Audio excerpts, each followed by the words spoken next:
Dear students, तो आज हम आपको बताने जा रहे हैं संविधान की अनुसूचियां। और संविधान के जो अनुसूचियां हैं वो 12 हैं, 12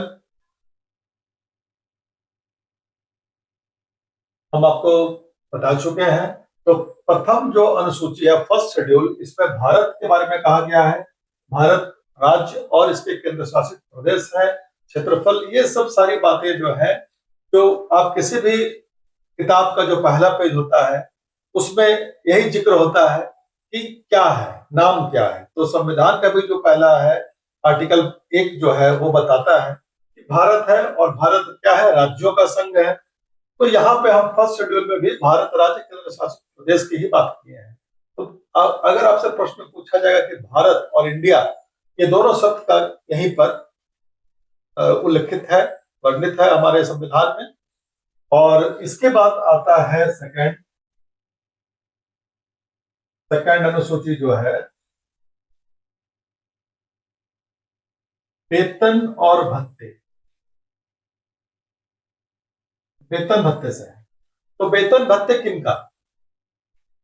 तो जो हमारे संवैधानिक पद पर जो लोग हैं, राष्ट्रपति हैं, उपराष्ट्रपति हैं, और लोकसभा के अध्यक्ष हैं, हमारे मुख्य न्यायाधीश हैं, न्यायाधीश हैं, भारत के महानियंत्रक लेखा परीक्षक हैं, लोकसभा के स्पीकर हैं, राज्यसभा के सभापति हैं।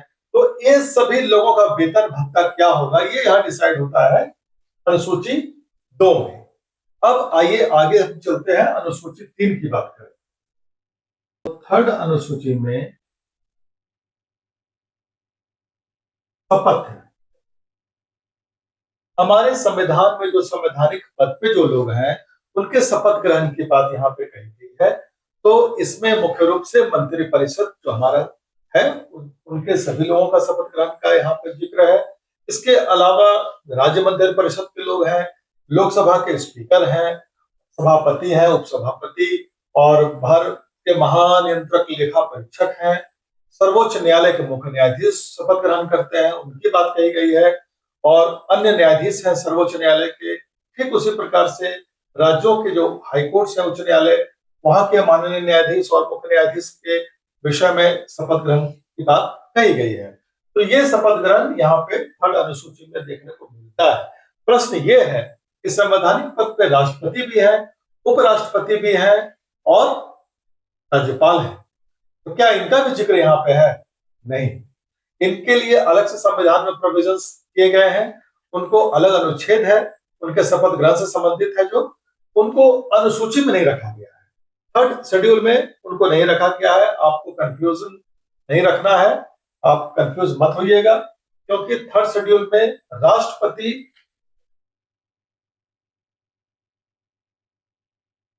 राज्यपाल, उपराष्ट्रपति, ये 3 व्यक्ति का जिक्र शपथ का नहीं है यहाँ पे। तो इसको आप देख लीजिए। फोर्थ शेड्यूल जो है वो कहता है राज्यसभा के लिए सीटों का चयन। राज्यसभा के लिए सीट, तो राज्यसभा के लिए सीट जो होंगे वो हमारे राज्य से, क्योंकि राज्य के लोग राज्यसभा के मेंबर बनते हैं, और वो जनता द्वारा डायरेक्टली नहीं चुने जाते हैं। जैसा कि आप जानते हैं कि राज्यसभा क्या है, तो राज्यसभा अपर सदन है पार्लियामेंट का। वहां पे जनता डायरेक्ट नहीं चुनती है। जनता का डायरेक्ट जो चुनाव होता है, निर्वाचित जो होता है, इलेक्शन, वो सिर्फ लोकसभा के मेंबर के लिए होता है, राज्यसभा के लिए नहीं होता है। तो राज्यसभा की सीटों का निर्धारण जो होता है, यहाँ पे व्यवस्था किया गया है। और केंद्र शासित प्रदेश में कितना होगा, उसका एक चयन कैसे होगा सीटों का, उसके बारे में विस्तृत जानकारी आपको फोर्थ शेड्यूल में मिलेगी। इसके बाद आता है फिफ्थ शेड्यूल। फिफ्थ शेड्यूल में हम लोग एससी और एसटी के बारे में दिया गया है कि अनुसूचित जाति और जनजाति, ये 2 चीज है।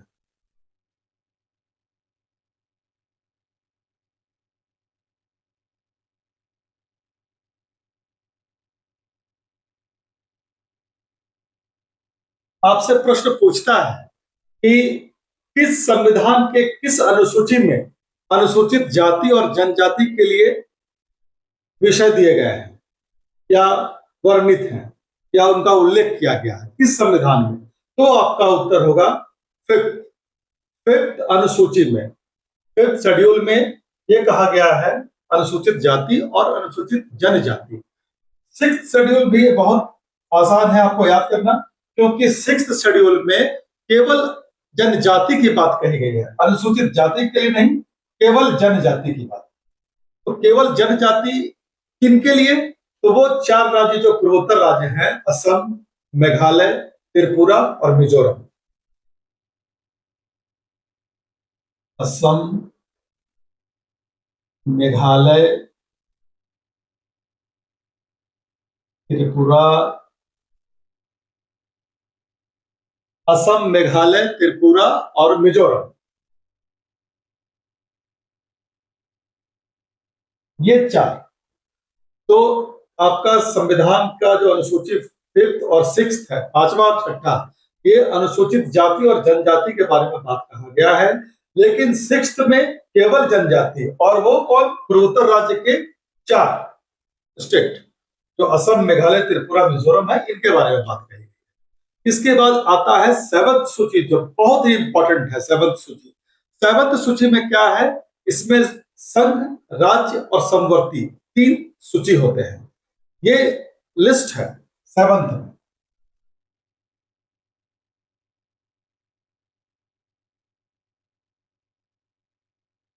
संघ सूची, राज्य सूची और तीसरा है समवर्ती सूची। तो आप पूछेंगे प्रश्न की संघ सूची क्या है, तो संघ सूची है इसमें हमारे केंद्र सरकार को कानून बनाने का अधिकार है उन विषयों जो संघ सूची में लिस्टेड है।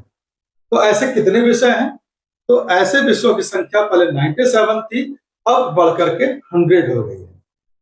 तो संघ सूची में 97 थी, अब 100 विषय है। ठीक है, कहीं कोई दिक्कत? इसमें संघ सूची जो लिस्ट है उसमें 97 से बढ़कर 100 हो गए हैं विषय, जैसे सेना हो गया, बैंक हो गया, रेल हो गया, ये सब संघ सूची का विषय है, जिसपे कानून बनाने का अधिकार केवल सेंटर को है, केंद्र सरकार को है। अब आइए राज्य में, स्टेट में, स्टेट में कानून बनाने का अधिकार किसको है, तो राज्य। राज्य इसमें कितना विषय है, तो इसमें पहले 66 विषय था, लेकिन बाद में इसको घट करके इसमें 61 हो गया है। ये 5 घट गया और ये समवर्ती तरफ चला गया है, और समवर्ती सूची जो था उसका बढ़ गया, 47 से 52 हो गया।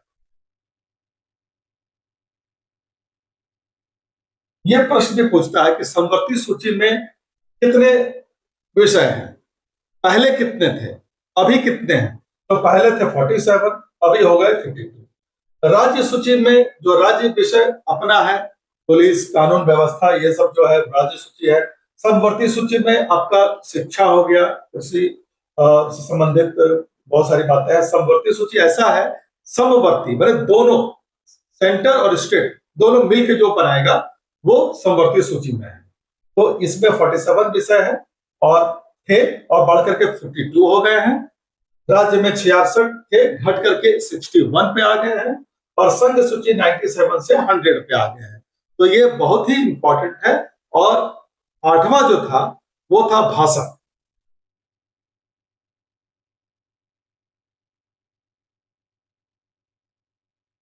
भाषा से संबंधित था, और मूल संविधान में ये 14 भाषा का उल्लेख किया गया था, 14 भाषाओं का उल्लेख था। अभी वर्तमान में 22 भाषाएं हैं।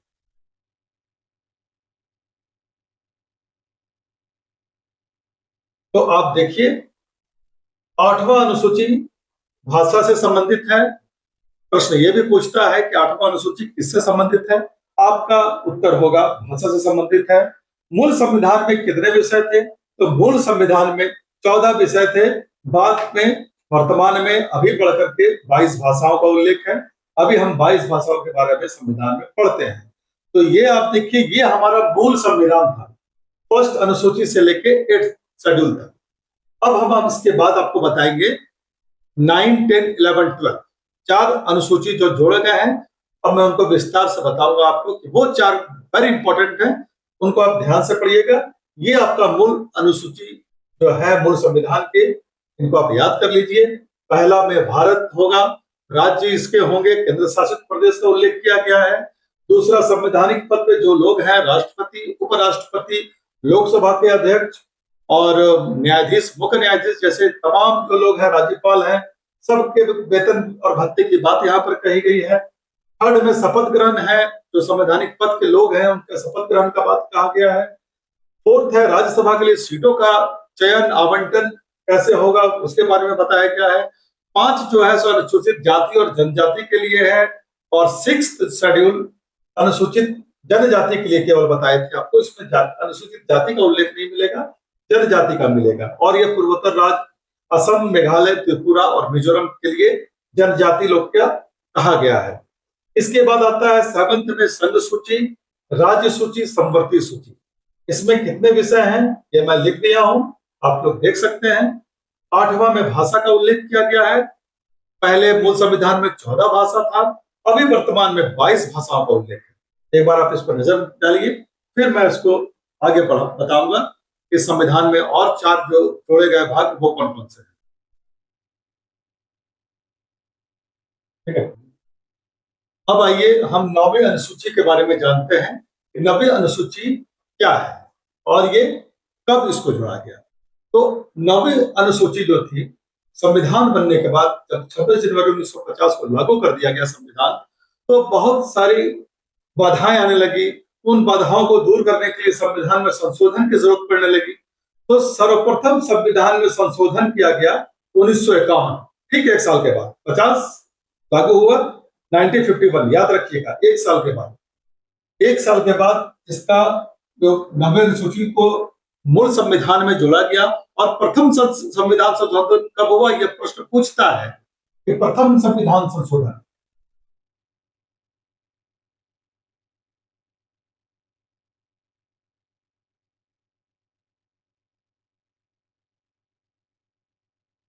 तो आपका उत्तर होगा 1951।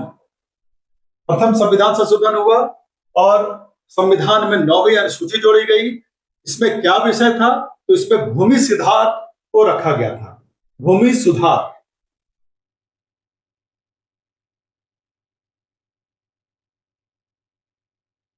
भूमि सुधार से संबंधित जो भी थे सब 9th शेड्यूल में रखा गया। और एक बहुत मजे की बात मैं आपको बता दूं कि 9th शेड्यूल में वैसे बहुत सारे विषय हैं और इनको न्यायालय में चुनौती नहीं दी जा सकती। तो वैसे सब्जेक्ट जिसको न्यायालय में चुनौती नहीं दी जा सकती थी और सरकार को अगर अपना कुछ मंशा, कुछ उद्देश्य लेकर के कुछ कराना होता था, तो वो वाद विवाद के योग्य नहीं रहे, इसलिए 9th शेड्यूल में डाल दिया जाता था। लेकिन बाद में सुप्रीम कोर्ट ने कहा कि नहीं, ये न्यायालय में वाद योग्य है। कुछ विषय है जो इंक्रोचमेंट कर रही है, तो वो न्यायालय में वाद योग्य है ये। लेकिन अभी मान के चलिए कि अभी इसमें भूमि सुधार ही है विषय, और उसी से 9वां जो हमारा शेड्यूल है वो संबंधित है। इसके बाद आता है 10th शेड्यूल, 10वीं अनुसूची।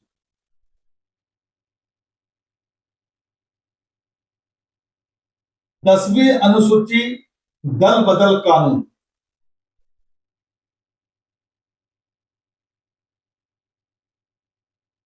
जो बहुत से नेता, संविधान में ये प्रोविजन किया गया कि नेता लोग आते हैं जीत के फिर पार्टी बदल देते हैं, तो उनको रोकने के उद्देश्य से ये दल बदल कानून बना और संविधान में 1985 में 52वां संविधान संशोधन किया गया। 1985 52 amendment act, very very important ये है, क्योंकि हमेशा ये पूछता है कि दल बदल कानून किस संविधान संशोधन के द्वारा लागू किया गया। तो आपका उत्तर होगा दल बदल कानून, 52वां संविधान संशोधन। याद रखिए, 52वां 52 अमेंडमेंट एक्ट, 52वां संविधान संशोधन दल बदल कानून बनाया गया और इसको 10th शेड्यूल में 10वीं अनुसूची में 1985 में इसको जोड़ दिया गया। बहुत ही इंपॉर्टेंट यह है 10th अनुसूची जो है 10th शेड्यूल, दल बदल कानून 1985, 52वां संविधान संशोधन। अब सबसे महत्वपूर्ण मैं आपको दो अनुसूची बताने जा रहा हूं, 11वीं और 12वीं।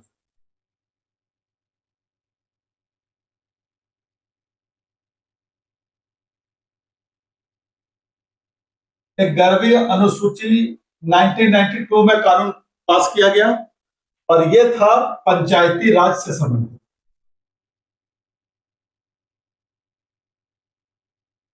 पंचायती राज, पंचायतों में जो सरकार बनेगी, गांव में प्रखंड स्तर पर जो बात कही गई थी, वो पंचायती राज कानून बना और यह कानून 73वां संविधान संशोधन 73।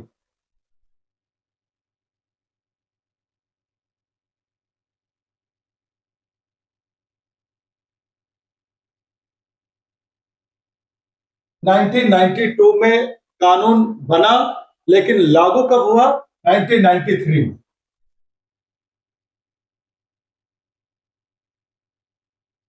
तो आप बहुत जगह देखेंगे ऐसे लिखा रहेगा 92 93। इसका मतलब कंफ्यूज नहीं होना है। 1992 में कानून पास हो गया था, कानून बन गया था, लेकिन लागू करने की जो तिथि थी वो इसमें थी 1993। तो 73वां संविधान संशोधन पंचायती राज से है। इसमें गांव को, जो गांव की जो जनता थी, उनको शासन में भागीदारी करना था, उनको मेन स्ट्रीम में लाना था और उनको पंचायती राज लागू किया गया, कानून बनाया गया इसके तहत, और वो 11वीं अनुसूची में डाल दिया गया। ठीक उसी प्रकार 12वीं अनुसूची,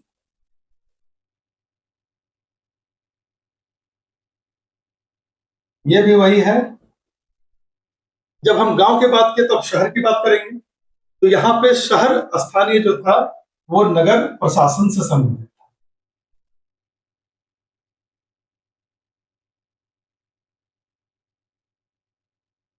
इसको हम लोग स्थानीय स्वायत्त शासन, स्थानीय निकाय भी बोलते हैं हम लोग, स्थानीय निकाय के चुनाव से संबंधित था। और ये था 74 अमेंडमेंट एक्ट।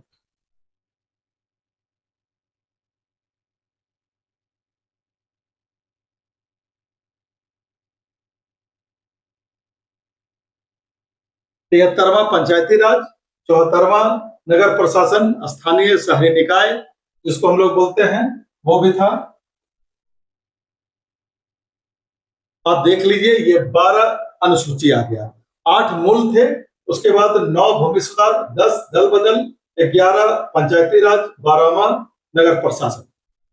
ये मोस्ट इंपॉर्टेंट है चारों आपका। ये प्रश्न इससे परीक्षाओं में अक्सर पूछे जाते हैं। कभी आपको 9th शेड्यूल के बारे में पूछ देता है, कभी 10th शेड्यूल के बारे में पूछ देता है, दल बदल कानून के बारे में पूछ देता है। तो 52वां संविधान संशोधन एकदम दिमाग में फिट कर लीजिए। जैसे आप प्रश्न देखते हैं 52वां संविधान संशोधन क्या था, आपके दिमाग में तुरंत स्ट्राइक करना चाहिए कि 52वां संविधान संशोधन दल बदल कानून था। कब पास हुआ था? 1985 में पास हुआ था। कौन से अनुसूची में? 10वीं 10th शेड्यूल में। तो ये आपका 3 से 4 क्वेश्चन यहाँ पे उसका आपको उत्तर मिल जाएगा। ठीक, इसके बाद 11वीं अनुसूची 1992 लागू कब हुआ? 1993। एक्ट बन गया 1992 में, कानून बन गया। पंचायती राज, पंचायती राज 73वां संविधान संशोधन, एकदम दिमाग में फिट होना चाहिए। पंचायती राज 73वां, और ठीक उसके बाद शहरी स्थानीय निकाय 74वां।